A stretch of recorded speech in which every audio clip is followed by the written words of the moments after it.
2018 में जब राजीव ने सोचा है कि हम एक स्कूल जो पुराना स्कूल था उसको चाहते हैं कि हम आगे बढ़ाएं, तो उसका दिमाग में ये सोच आया। उसके बाद राजीव ने 2018 से शुरुआत किया, लेकिन ये हर आदमी एकजुट नहीं हो पाया।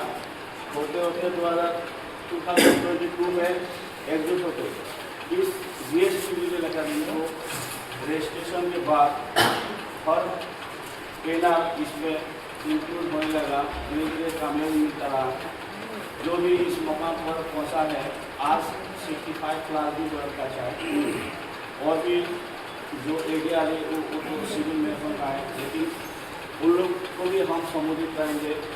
इसीलिए कि हम जो भी GST अकेडमी का ट्रेनर है वो लोग ये मंच को देख के शायद काफ़ी लोग आए भी नहीं होंगे, लेकिन हम एक न्यूज़ लाइन भी करना चाहेंगे कि और भी बाद में देखने का उत्साहित हो। इसलिए कड़ी मेहनत के बाद ये GST लीगल अकेडमी आगे बढ़ने की हित में है।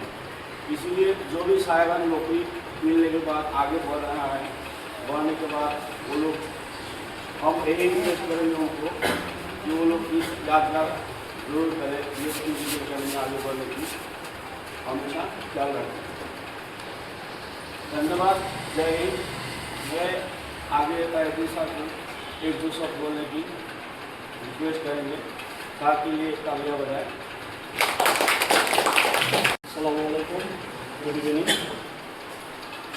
सुनिए तो कम साजुद्दीन अहमद जीवन इंस्ट्रक्टर मुस्लिम रफारी कबाली फुटबल फुटबल।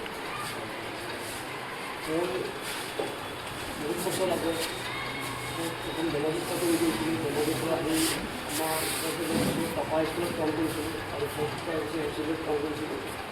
প্ৰায় পিছত হায়াৰ ছেকেণ্ডেৰীত কাম কৰোঁতে আমাৰ ৰস্কৰ যিমান আছে ইয়াতে ডিফেন্সত কাম কৰে তেওঁলোকক আমি লগ পাইছিলোঁ।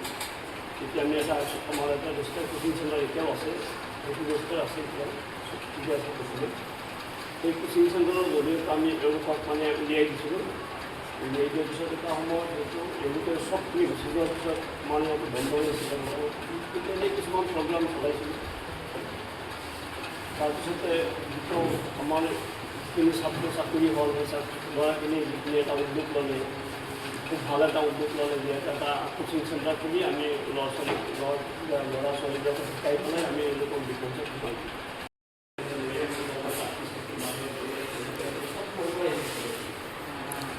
এটা সময়ত মানে আমাৰ কোচিং চেণ্টাৰ এটা ভৰিয়ে অঞ্চল পাইছিলে। যেতিয়া মই ইউনিভাৰ্চিটি দিছিলে,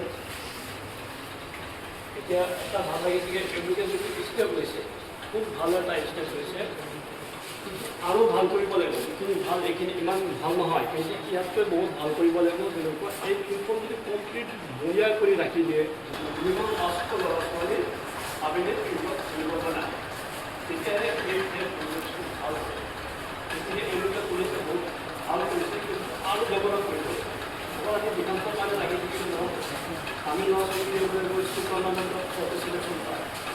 मैं एडियारी ग्रेड 4 इलेक्ट्रिशियन पाइছোঁ।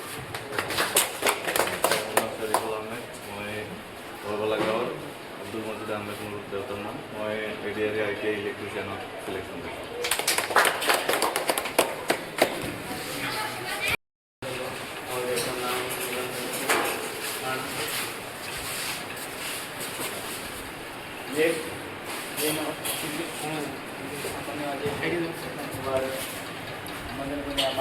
এখন বিদ্যালয়ৰ পৰিচালনা সমিতিয়ে ভাৰত ডাঙৰীয়া আমাৰ ইয়াত উপস্থিত আমাৰ ছাৰ লগতে আমাৰ উপস্থিত ধন্যবাদ ব্যক্তিসকলৰ লগতে আমাৰ উদ্যোগিত আমাৰ যি অসম চৰকাৰৰ দ্বাৰা আসাম পুলিচ ADI নিযুক্ত আমাৰ বন্ধুবৰ্গসকল লগতে ইয়াত উপস্থিত আমাৰ GST লগত জড়িত বন্ধুসকল।